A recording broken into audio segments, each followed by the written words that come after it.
በር በኃይል ሲንኳኳ አብርሃም ተኝቶ ስለነበር ደንግጦ ከእንቅልፉ ነቃ።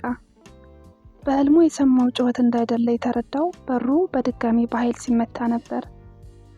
ምን ጉድ ነው እያለ ካልጋው ወርዶ በመስኮት ወደ ውጪ ተመለከተ። የመጋረጃውን ድንበር አልፎ የገባው ብርሃን ሌሊቱ በደማቅ ሁኔታ መንጋቱን ያበስራል።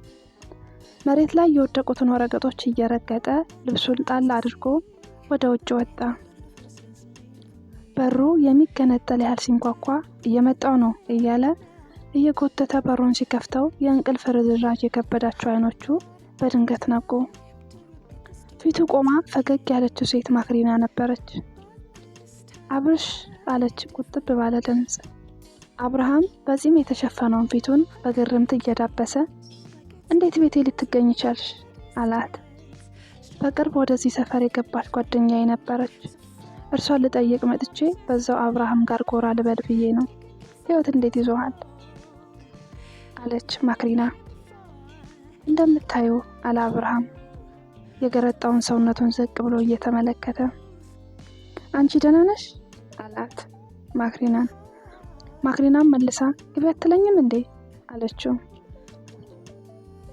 ይቅርታ አለ አብርሃም ቀዝቀዝ ባለ ድምጽ። በመጀመሪያ ጊዜ በቤቴ በር ላይ መገኘትሽ ግራ አጋብቶኝ ነው እያለ በሩን ሰፋ አድርጎ ከፈተላት።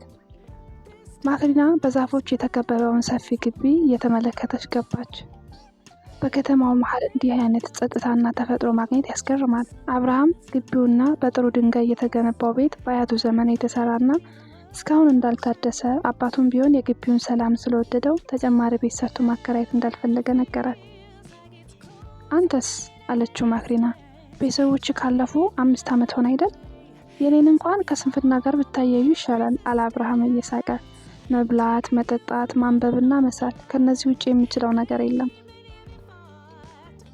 ወደ ቤት እንደገቡ አብርሃም ጠረጴዛው ላይ የተበተኑትን የቢራ ጠርሙሶች ፈጠን ብሎ ወደ ኩሽና ወሰዳቸው። ማክሪና ሳሎኑን በአይኖቿ አማተረች። ሁሉም ነገር የድሮ ዕቃ ነው። የድሮ ሶፋ፣ ቦርጫም ቴሌቪዥን፣ ካሴት ማውጫ ያለው ሬዲዮና የእንጨት ኮሜዲኖ። የቆሸሹ ልብሶችን ገፍታ ሶፋው ላይ ተቀመጠች። አብርሃም ተመልሶ መጥቶ አጠገቧ ተቀመጠ።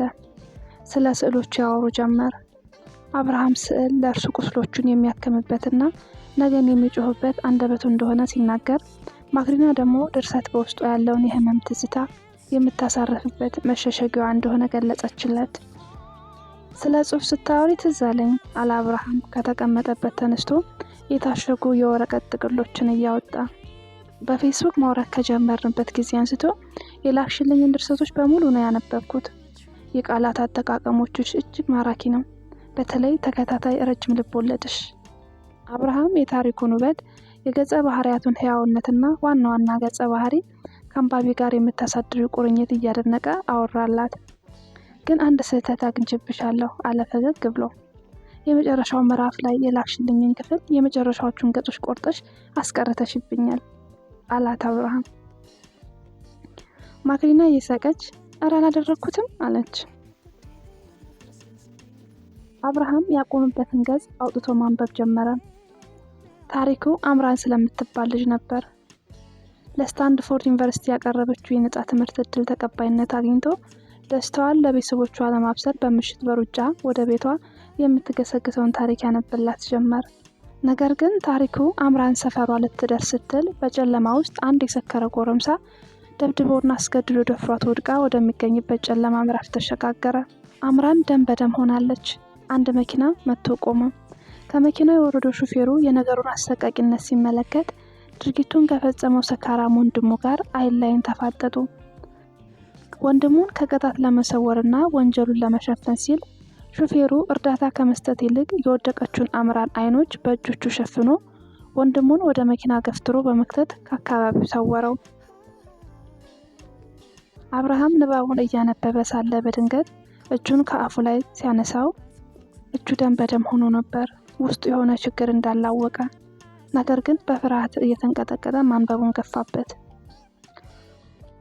አብርሃም ንባቡን ጨርሶ ወረቀቱን ለቀቀው። እያቃሰተ ወደ ኋላው ደገፍ አለና በሆነ ፍርሃት ማክሪናን ተመለከታት።